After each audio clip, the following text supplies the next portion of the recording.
Christ is risen. Welcome to Spiritual Calisthenics.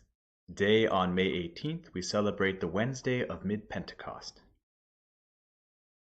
After the Savior had miraculously healed the paralytic, the Jews, especially the Pharisees and scribes, were moved with envy and persecuted him, and sought to slay him, using the excuse that he did not keep the Sabbath, since he worked miracles on that day.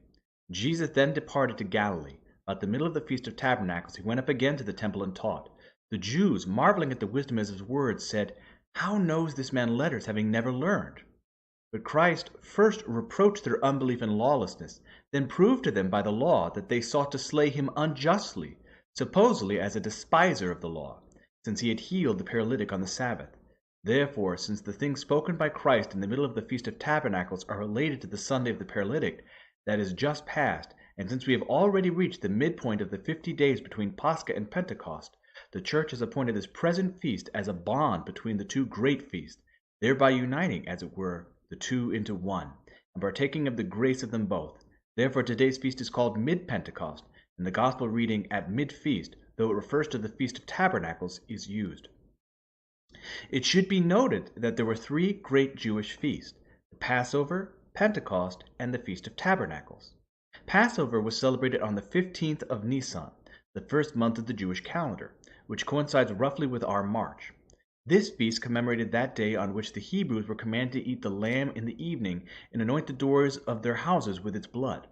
Then, having escaped bondage and death at the hands of the Egyptians, they passed through the Red Sea to come to the Promised Land.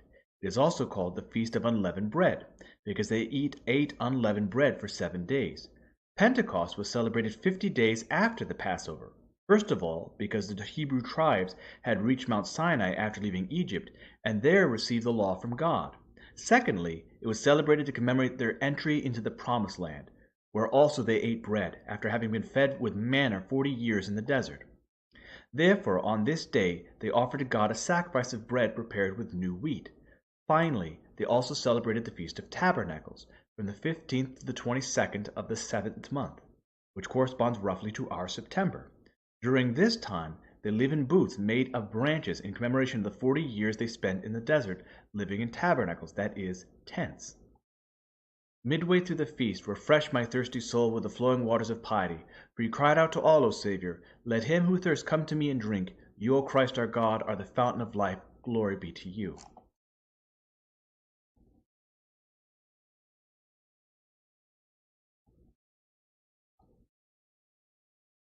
The Epistle for the Feast.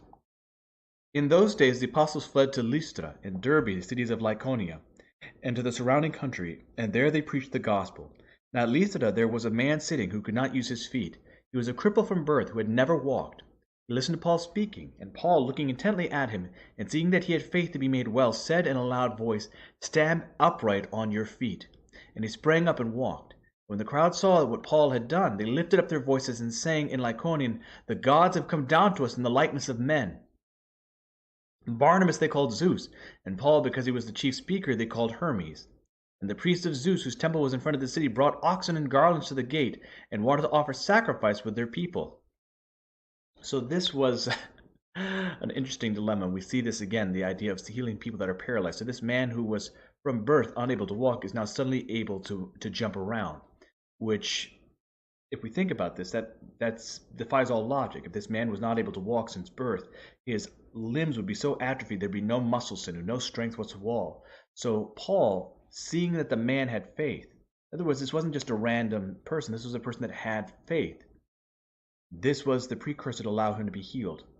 And now, because these pagans see this miracle and they acknowledge this miracle, they think that St. Paul and Barnabas are gods.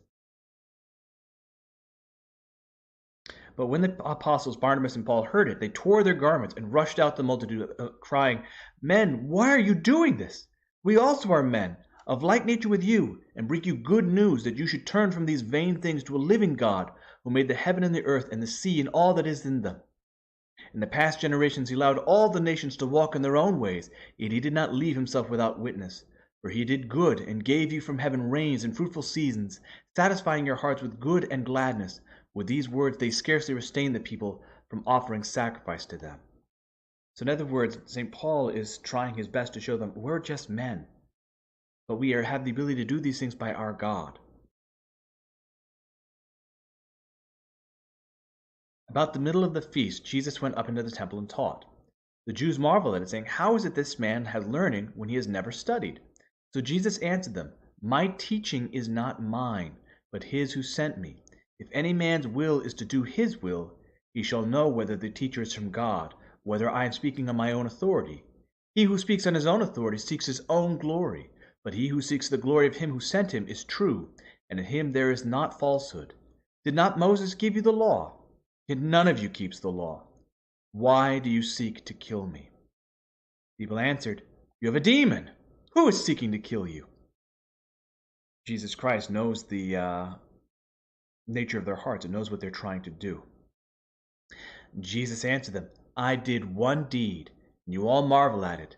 Moses gave you circumcision, not that it is from Moses, but from the fathers, and you circumcise a man upon the Sabbath." That is, Moses gave them the Torah. Abraham, our father, before Moses, is the one that gave us circumcision through the promise to God through the covenant. "If on the Sabbath a man receives circumcision, so that the law of Moses might not be broken, are you angry with me because on the Sabbath I made a man's whole body well? Do not judge by appearances, but judge with right judgment." So Jesus Christ is telling them to look deeper, look into the depths of the spirit of the law. Why is the Sabbath holy? Some of the people of Jerusalem therefore said, "Is not this man whom they seek to kill? And here he is, speaking openly, and they say nothing to him.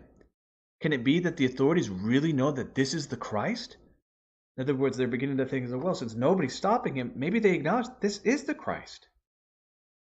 Yet we know where this man comes from. When the Christ appears, no one will know where he comes from. So Jesus proclaimed as he taught in the temples, "You know me, and you know where I come from, but I have not come of my own accord. He who sent me is true, and him you do not know." In other words, yes, they know where Jesus' earthly body comes from, that he was born in Nazareth, and that he is Joseph's son.